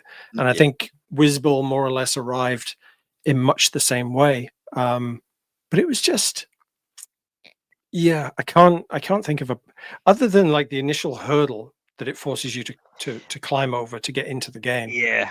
Other than that, if you can get past that, it rewards your patience with, like you say, it's just a gaming experience that you're just not going to get anywhere else. You would think, if you described it to people, they would think it would just be absurd or surreal, but it's not. It is just so, there's something so alluring about the whole thing. Yeah. Once, as you say, once you've got the initial two pick 'em ups, so that you can actually, when you're going up the way, you can move the joystick left or right, and it'll go. Rup, rup, rup. When you first start off, it's just all you can do is you can control the speed of which it bounces left or right, and Mm. it's completely unplayable for about half an hour until you actually figure out, if I just touch the joystick very slightly, pick up the power up, then I can move it left and right. Then once you get the next power up, you can move it up and down, and the game kind of opens up. It's almost Mm. like the game that Jeff Minter never wrote, if you think about it. Can you? Yeah. Yeah, you can see that there's influences in there. But yeah, I remember struggling with it initially, and then I went back to it because I thought, well, it got a gold medal in Zap. They That's must have right. given it a gold medal for a reason. And I think I had a copy at the time, so I didn't have the instructions. So I went through and I read the Zap review, like word for word, studied it, and then just went in and experimented. And once you figure it out, it's magic, absolute magic. Brilliant game. Yeah. Awesome. So you wouldn't get tired. I mean, you've completed that. You wouldn't get tired of playing that on your desert island. Yeah, it just makes you No, happy. Yeah. no, I play that every day. In fact, I should play it every day just to remind myself. But I will say, um, sort of like close contenders would have been Armalite, again for the Commodore 64, which is a shoot 'em up, which I played Beautiful. to death. Oh, it's just gorgeous, gorgeous game. And probably Creatures 2. I'm a little bit biased because I did work on that, but I think Creatures 2 is just, it's not everyone's favorite Creatures game, but for me, it has such a balanced game design and the way that the level flow works. I really, really love that game. So these are the two. Yeah, they didn't quite make the top three. No, they were just Yeah. bubbling under the surface. But If we do this again next year, they might move in. You never know. well, at the moment, Cyberdyne Systems are working on Armalite Ultra, Yeah. so Oh, right. I'm Nice. getting to see I get to see little glimpses. It's all their genius basically, and yeah, I just again just they send demos through and say, what do you think of this? And I'm just in awe again. Just I'm suddenly I'm like 16, 17 again, just seeing like new content for the first time. Um, but yeah, Armalite to me was just like the perfect shoot 'em up. One of my friends was actually playing it on. He was playing it on Twitch or something a couple of weeks ago. It doesn't look like it's on a C64. It doesn't look No, possible. It's like that. That no. could be that could be an arcade game. It doesn't look like it's possible. It was bizarre because when I Beautiful. first played it, I had a black and white telly in my bedroom. So I played Armalite for quite a few weeks in black and white, and then I eventually got a color telly. And then suddenly seeing it on a color TV, it was just, Yeah, just something else. blown away. Like, you talk about games where you would rip out the sprites and study the pixels. That was one of Mhm. those games. Just absolute work of art in my book. Yeah. Just before we move on to game number two, we've got a mutual friend, Bog. They might Bog from Yes, Mr. something Bog. like that. Yeah, he did. I don't know if you've ever seen it. He wrote a little sort of 5 minute video all about the death knell of the C64. Have you ever seen it? No. I'll send it to you. It's a little animation. Obviously, he's got into a career making digital pictures and what have you. But he did this little 5 minute video, and the main sprite is the Wizzball, and he's floating about, and you see all the little gravestones with McManic Minor, and that's Ah, beautiful. I I've remember, seen that one. Yeah, yeah, it was at one of the Retrovisions, I remember, and they're all cool. going down a big tunnel. They're going down a Yeah, big yeah, yeah, wormhole yeah, or yeah. something. Yeah.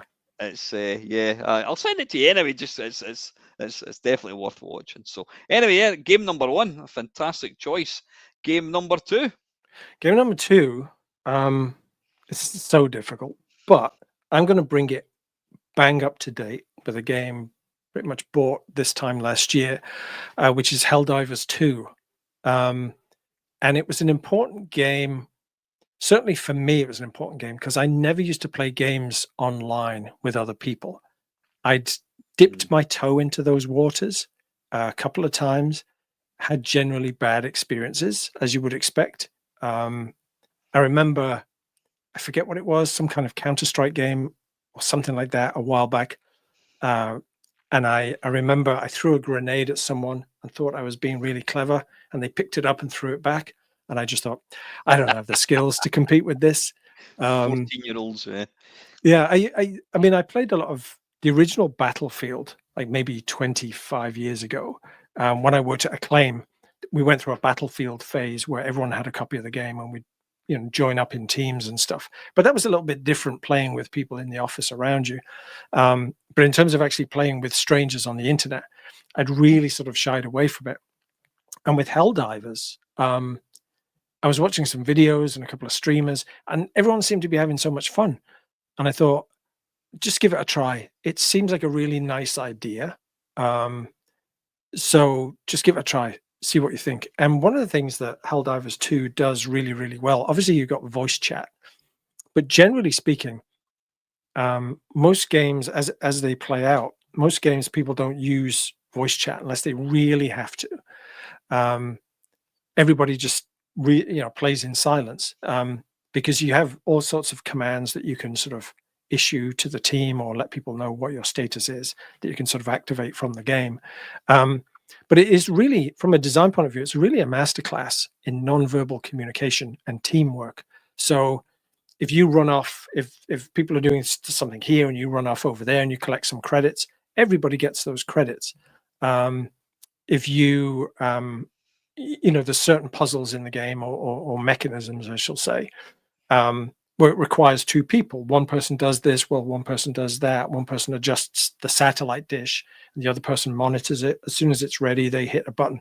So there's a massive amount of sort of unconscious teamwork and team building that goes on when you're playing the game, to the point where when you get to the end of a game, you feel really proud of your squad. It really feels like you've bonded with these people. It gets quite sad sometimes if you work on like a trio of missions and then someone leaves and you think, oh, I like them, and you get a little bit sad. When you're driving down the motorway and you get I know what attached you're going to say. you get attached to a random vehicle and then they pull off and you think, I'll miss you. Aye. I The think you Nissan posted Micro that. that you've been sat Aye. behind him for 3 hours and you have this unconscious bond. Do you remember that hill that we drove over? Oh, I think you posted that on Facebook, and I thought, that's me. yeah. Christ, aye, I got attached to the car in front of me. Yeah, And yeah. it is exactly the same sort of thing with Helldivers. But Mm. the funny thing about Helldivers 2 is it markets, or it was initially sort of, it has this kind of Starship Troopers vibe. So when you're doing the tutorial, it's very Starship Troopers. And there's, the intro video and things like that, very Starship Troopers. And the heroes, they have capes on and stuff. But once you get into the game, it is very much its own thing. I think possibly they did themselves a disservice by branding themselves that way, because the game isn't very Starship Troopers, but it is its own thing and it works incredibly well. And it's just so well balanced. I mean, obviously there are times when they introduce new things and things go a bit skew if, but generally speaking, they're just very, very solid gameplay experiences. And you can upgrade your character, and you can get more weapons and more stratagems. So at certain points in the game, you've got all these ships in orbit. You can summon down, airstrikes and attacks from the ships above to provide coverage. You've got different factions. You've got the automatons, which are the robots. You've got the I forget their name, but basically the bugs, the giant bugs. And then you've got a new faction called the Illuminate, which have just come into it, which are kind of like zombie-ish.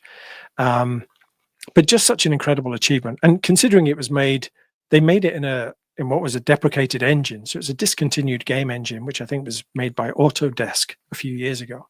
So they've basically developed it from the ground up, their own technology. And it's so nicely put together. And even just simple things like it really does a good job of immersing you in the world.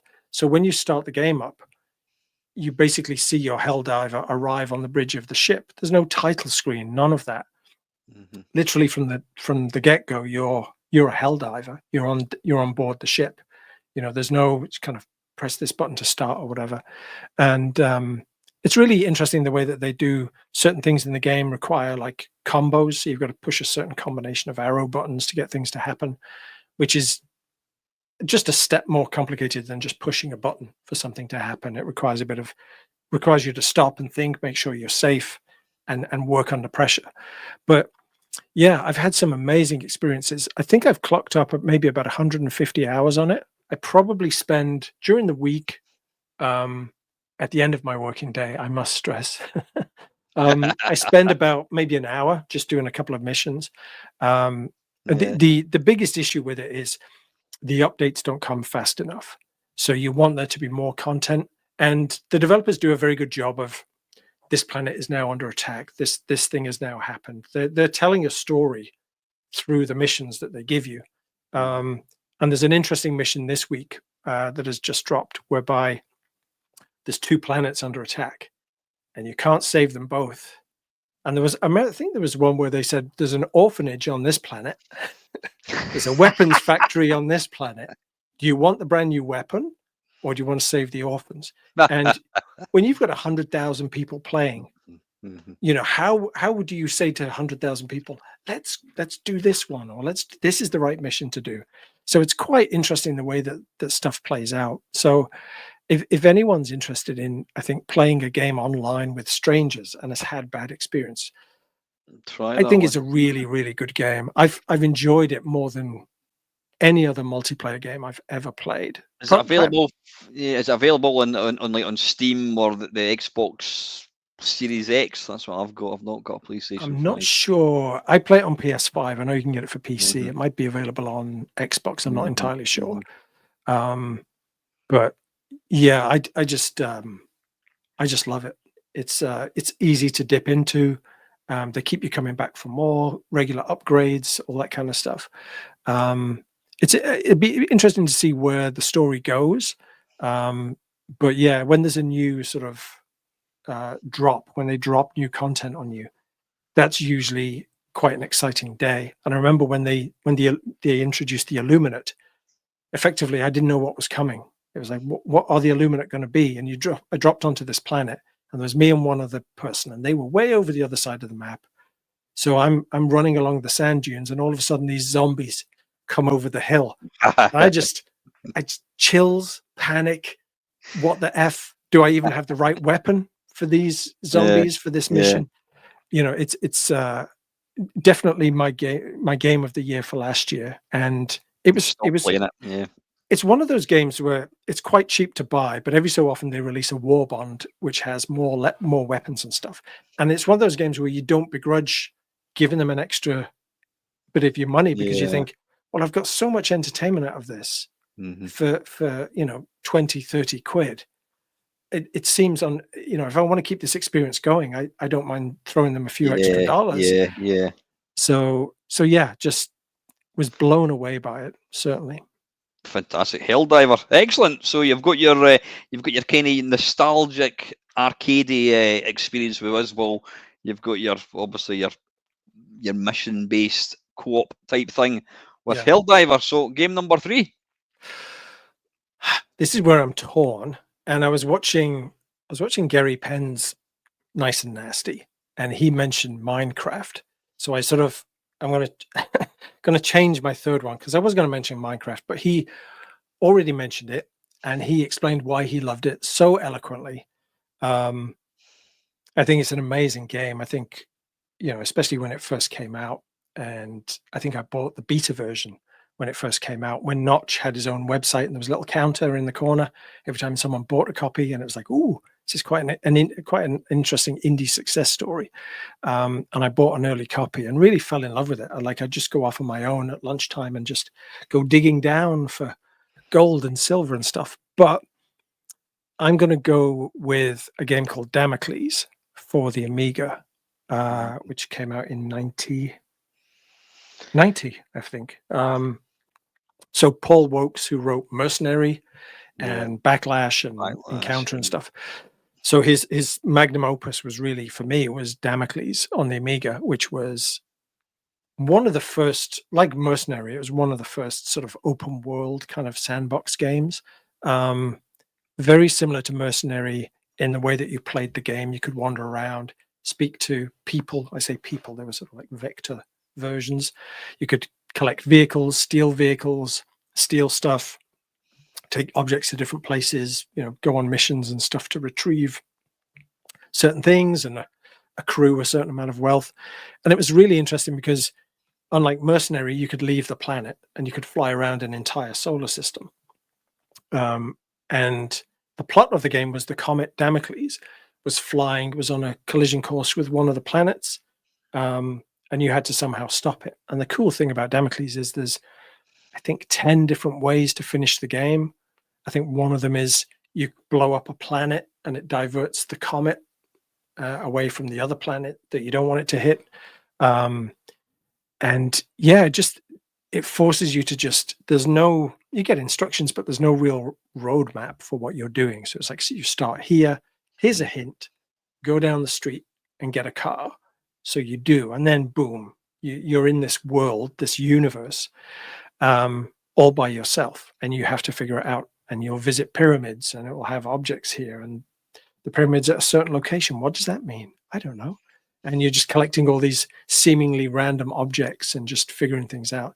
Just the amount of depth in the game was just, for the time, it was just incredible. And I remember it was the summer of 1990. I think England got quite far in the World Cup. It was like the Gaza sort of era. Yeah, when he broke down and started crying, yeah. Yeah, so it was a really good summer. And I spent most of that summer during the day.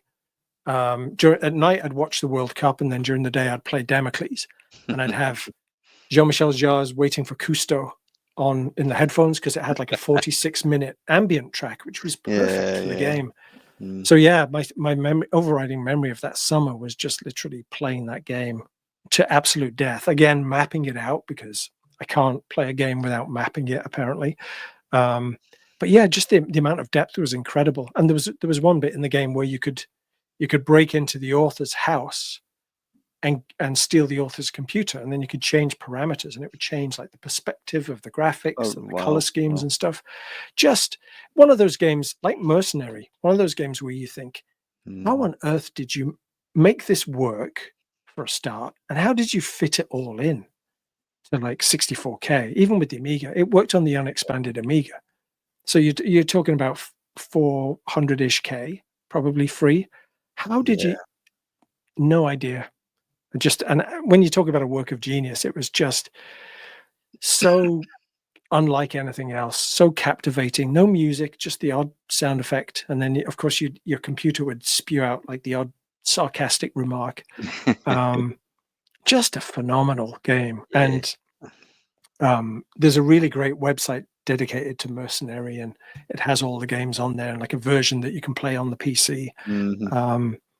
Yeah, it's so captivating, so stunning. Like it wasn't the same. It was kind of the same freedom as Elite, but it wasn't the same as Elite. It wasn't really focused around space travel. It was more about ground-based exploration. So yeah, that would be my third one. Was Damocles, was that the sequel to Mercenary? Or was there a third? I mean, there was Escape to Targ, which was like the sequel to Mercenary. That was like a add-on pack. So was Damocles? Was there not a third game, or have I imagined that? it was in the series. So you had Yeah. Mercenary, then you had Mercenary, the second city, which it put another city on the other Yeah, side of and the that was on planet. 8 bits, wasn't it? That was on the 8-bit machine. Yeah. Yeah, yeah. And then Damocles was more or less the next game in the series. In fact, at the start of Mercenary, you crash land on a planet and then you escape. When you arrive at the start of Damocles, Hmm. it sort of chastises you for being late. And the reason you were late is because of your adventure that you'd done in Mercenary. So it Yeah. was really clever. And I think in the Damocles universe, I think they did a couple of add-ons. I think there was like a Mercenary 3 add-on. There was like a Dion Crisis add-on. There's a couple of extra add-ons that you could get for the game, Hmm. but it was more or less the same I'll need to, universe, the same timeline. Yeah, and it was kind of 3D as well, wasn't it?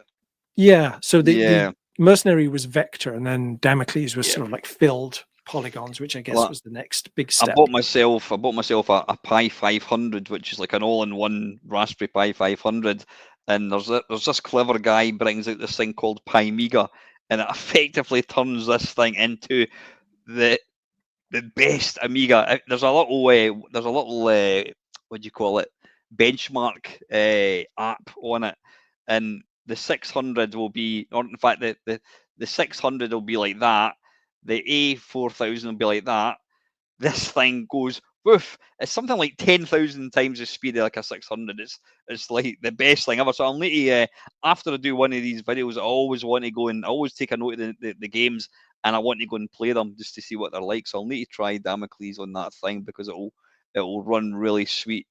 Yeah, it's definitely. I mean, you need to put aside a lot of time because it's one Yeah, of those games you could spend a couple of hours playing it and you get nowhere.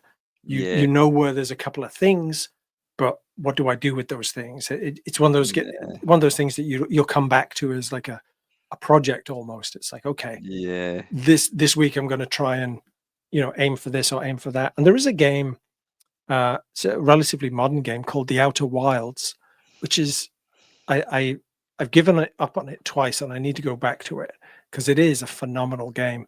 But Outer Wilds to me is very much Damocles in a different wrapper, in the sense that you'll get so far into the game, and then you'll need to sort of start again with everything that you've learned, go back in and do things a different way. Because, like I say, Damocles 10 different ways to finish the game. So there's so many things that you can do differently. And of course, there's that the clock is ticking because the comet is going to hit the planet. Oh, so So that, yeah, yeah, yeah. So that you wouldn't. I mean, presumably you've completed the Damocles, have you? no, never Oh, did. oh, right. So when you're on your desert island, you're gonna have tons of time I just to, think yeah, immerse yourself in it.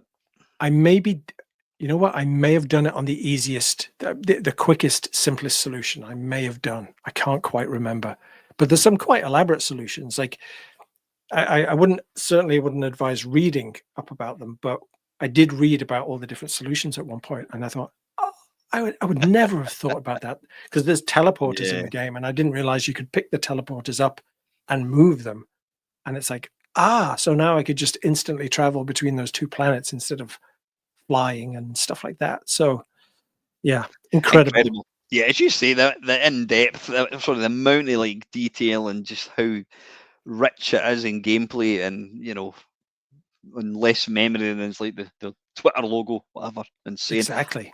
Listen, right, we've got 20 minutes to get through the three bad games. So that's your three: Whizball, Whizball, Helldivers 2. Helldiver 2, and Damocles. Fantastic choices. All three completely different games, but they're going to scratch different itches of your Yeah. gaming bit. Right now, unfortunately we've now got to get into the nasty stuff. Well, actually, it's going to be a bit cathartic because this is your opportunity to pick three games that deserve to have never existed. I've even had people picking Doom because that led on to multiplayer Call of Duty online bollocks. So Yeah. yeah, you'll be interested to hear some of the games that have been picked. So game number one of hell, what game would you take to? Is it Room 101 or whatever the hell it's called? Yeah. Yeah. Room Yeah, yeah. 101. I am going to say Fortnite. And obviously, huge disclaimer, right? I'm old. I don't embrace necessarily the certain things that the youngsters, the youth of today the millennials. I don't embrace certain things. There is a cultural divide, an age divide. I understand that, and this is no insult to the people who conceptualize the games, make the games, etc., etc. I know people who make games work incredibly hard at what they do. But Fortnite, ooh, um,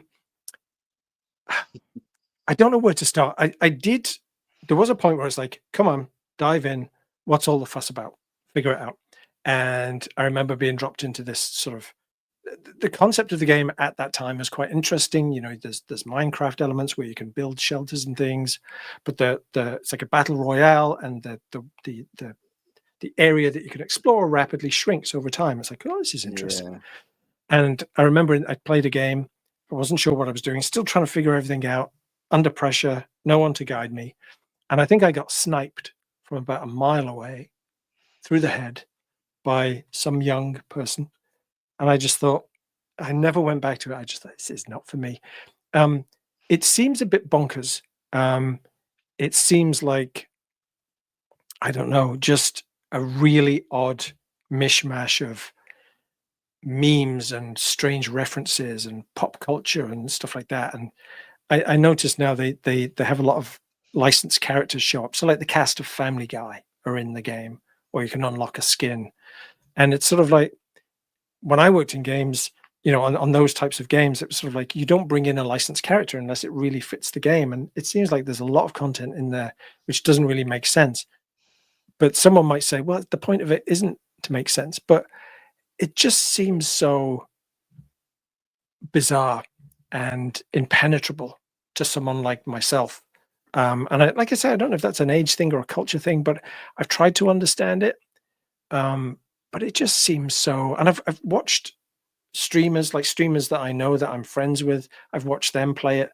Still can't figure it out. I can't put my finger on what's happening or why they enjoy what's happening. It's just sort of bonkers. And I think Fortnite has been responsible for, I think it certainly has influenced other games like Overwatch and is it Valorant, and even modern games like Concord, which came out and then got quickly pulled. It's sort of like there's an absurdity to it that doesn't really make sense. It's just, I don't know. It's a little bit bonkers, and I can't really get to grips with it. So if I could just push that in, and so that people, I mean, the thing is, there's no doubting its success, right? I mean, like 9-10 billion it's made, or probably more. But yeah, it's just, I think for me, it's one of those things where you just sort of like old man shouts at cloud kind of moments. It's sort of like, is it me? Would I enjoy it if I gave it some time? But yeah, I didn't. It wasn't really a wholesome experience for me. Yeah, I'm glad I've got these on because you'd upset her next door. But yeah, I'm totally with you. I did try it for a short space of time, but yeah, I mean the whole online thing seems to be that's the big thing now for Ava very rarely plays sort of solo games, whereas earlier on I was making my fish fingers and chips, and I thought, oh, quick game of Defender. That's we're from a different. I think it is. I think it is old man syndrome. We are like from 40 years in the past, and yeah, we just don't. One of my friends who did the Nice and Nasty, he's a kind of an engineer and he teaches people, and he said, "Oh, is anybody? What's your hobbies?" And one wee guy goes, "Oh, I'm into video games." He went, "Oh, video games. What do you like playing?" FIFA and what was it? FIFA and Call of Duty. He went, "Oh." He went, part of me just died. He went, "They're not computer games. FIFA and Call of Duty. Oh God, But yeah, so somebody, 5 million kids can't be wrong. But yeah, I don't play. I used to play again back in the Way of the Rodent days. I used to play. We used to play. What was it called again? It was one of the first games, Gears of War, that came out for the Xbox 360. That was the machine that really kind of opened my eyes to like online gaming, and we used to. It was great because there was like 2 teams of 4, and we're all talking to each other, and whatever it was, you knew the people. And then I remember they brought out Xbox Live brought out Track and Field, which I love, and I was between myself and Sick Boy. We were kind of competing for like the best scores because he's a complete ninja when it comes to gaming. And Uh-huh. I had the high score. This is like in the world across the leaderboards, world leaderboards. I had like the fastest hurdles for quite a while.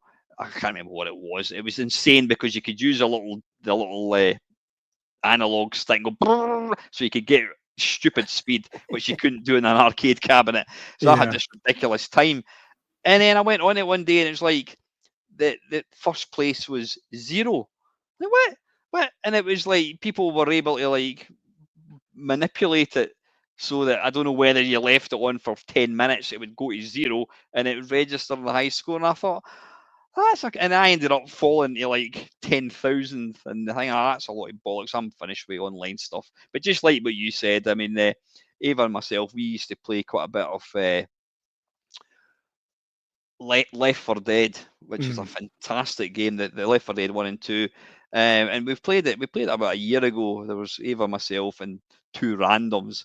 And this one wee guy, I'm assuming it's a wee guy, just spent the entire time shooting me in the face. And it's like, you're in our team, and he's just and he's just killing me. And I'm like, I'm done with online games. So yeah, listen, absolutely, yeah, I'm with you. I'm with you. Fortnite, right? We've got 13 minutes, 12 minutes actually. Game Okay. number 2. Game number 2. I mean, this will be a quick one, but it's not really a specific game. It's more of a genre of games, and I say this, again, apologetically, because I know people who have continue to work on games of this type, but sniper games. So like Sniper Elite and all that kind of. They used to be quite popular on mobile, and now it's they're getting very popular on PC and PlayStation. And the thing for me is, it sounds quite odd because I've worked on so many different video games um, in my life, and I've worked on violent video games, and I've played so many video games where I've just happily shot things in the face and moved on. But the way that the sniper games nowadays seem to be is, there seems to be this trend of, once you shoot, you follow the bullet in slow motion, Yeah, I know what you're talking about. and it penetrates the person, and you can see it quite viscerally, or you can see inside. On some of them you can see inside the body to see what damage the bullet is doing. And honestly, maybe there's just an element of squeamishness, but that just really doesn't sit well with me. I think that really pushes it. I know you shoot something in the face, in I think it was Half-Life where I became aware that I was like this. I wanted to shoot a scientist to see what would happen, and I did, and I felt really bad as his skull bounced around the room. And I've always been a bit. It's like the modern day Mortal Kombat, where they show the Yeah. dismemberment in gratuitous detail, and it's like, for me, it's video game violence is a very hot topic anyway. Always has been, always will be. But I think you're really pushing the line there. Why do you need to see what the bullet does? Surely, if I snipe someone, they fall over, they're dead, I got them. Yeah. Move on. Mm, Um, mm. for me, I really worry that is it crossing a line? Why does it have to be so visceral and so gratuitous? I mean, they're popular and people like them, and they're trying to build more of a story and a world into the games. But I don't know. And the other thing too is, like, I always found sniper parts of games, sniper sections of games, quite tedious, because it would usually be, hey, all these people are rushing in. Here's a rifle you've never used before. Like they do it in The Last of Us. They basically say, here's a rifle you've never used before. Yeah. They're all rushing in. You've got to protect your crew. And it's like, but and it's just, they've always been, sniper sections have always been a little bit annoying. If you've got a sniper rifle in a game that you can use as a tool when you feel like it, there is a sense of satisfaction of picking someone off from a long distance, and it's like, oh, I got him, perfect. But it's just, it's the whole bullet time sort of, why do you need that extra layer? So definitely I would kick that one. I would snipe that one in the head. Yeah, again, I think, I mean, if you're to kind of take it in the opposite, one of my favourite 64 games is Beam Rider. which Right. looks like a absolute bag of shit. I mean, it's like a 2-year-old has drawn the graphics, and it's a fantastic game.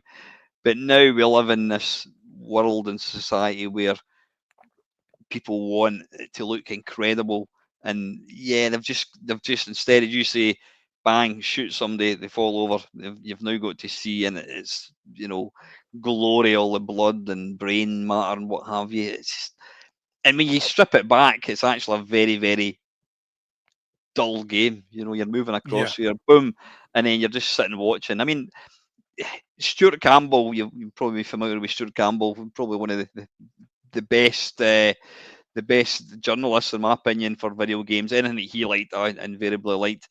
But I remember him. He used to have a website before he got into politics and all that bollocks. But he did a video, or not a video. He did an article. Was it like Sonic Adventure or something? It was one of the Sonic games that came out in the PlayStation 2.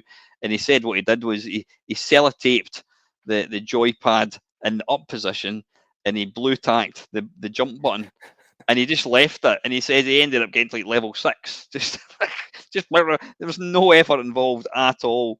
But it's all about it's like the fur coat and no knickers type thing. It's all about Exactly. we want it to look fantastic, but it's actually the gameplay is virtually bugger all.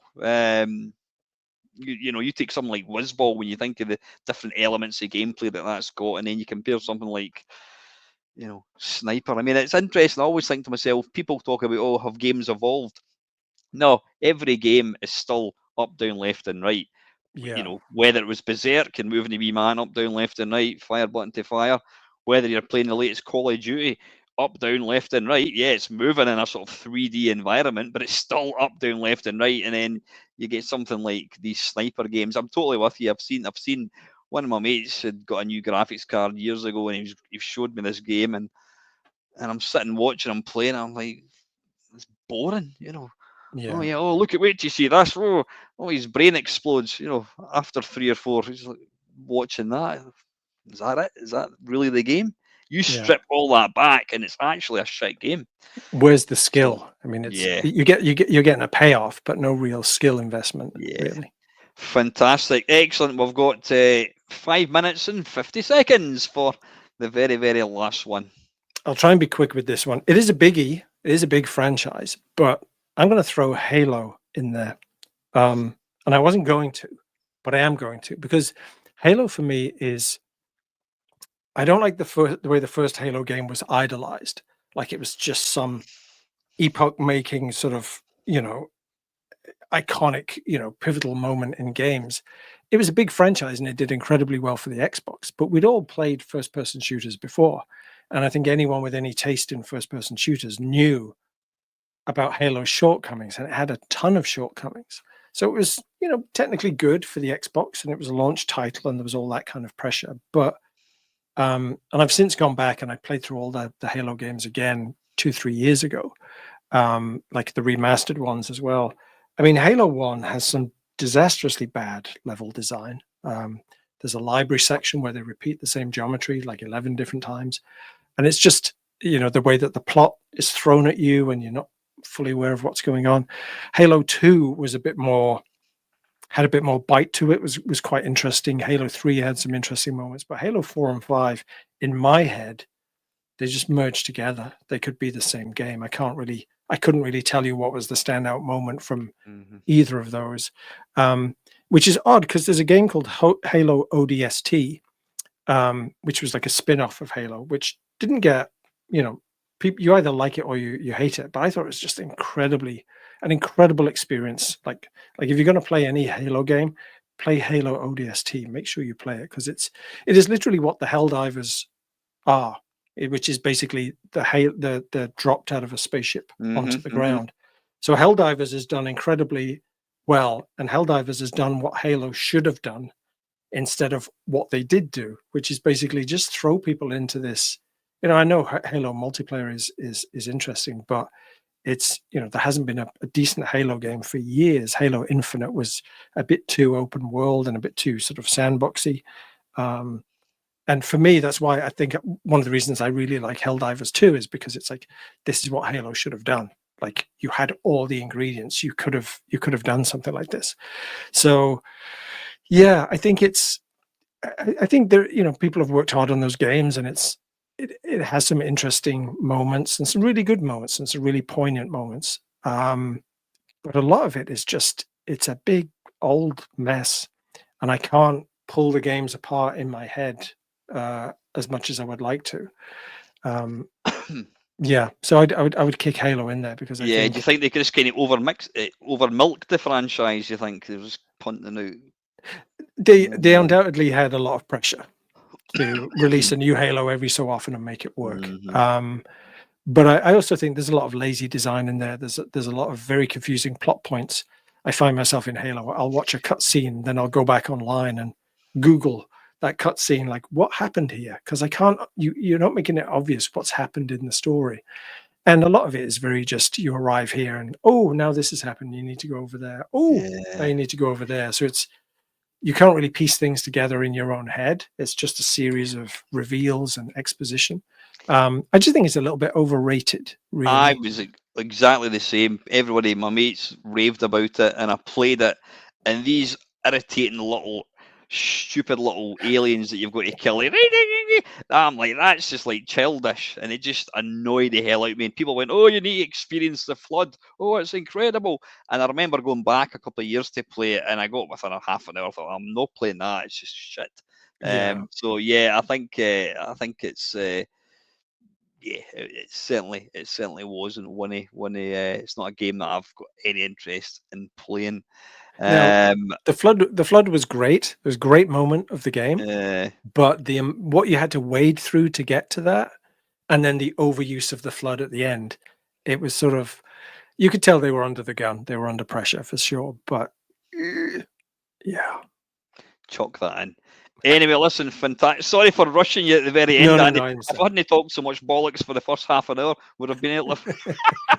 I don't want it just to go boom and just end. So, listen, Andy, it's been an absolute privilege and a pleasure having you on. It's been fantastic. It has been way too long. I know it's like anything, it's like real life, But I think we got in touch probably over a year ago actually, and then things happened, and I know you were getting. Incidentally, how are your teeth? You were getting a bit of dental work done, weren't They're you? all good. They're all good. I had to have one out, and I'm having more dental work done to put a new one in and stuff like that. So, yeah, the joys of getting older. Things just drop off and stop working. Listen, you're more than if you want to come back on my channel at any point, give me a shout. I am being kind of pressured into probably doing another 12-hour live stream, maybe next year or maybe towards the end of this year again. I would love to have you on, mate. Yeah, So it's definitely. always good fun. So quite literally, we have got 20 seconds left. So I'm going to say thank you very much to everybody that's listened tonight. And finally, thanks very much, Andy. Privilege and a pleasure, mate. Take care. Thanks, mate. Appreciate it.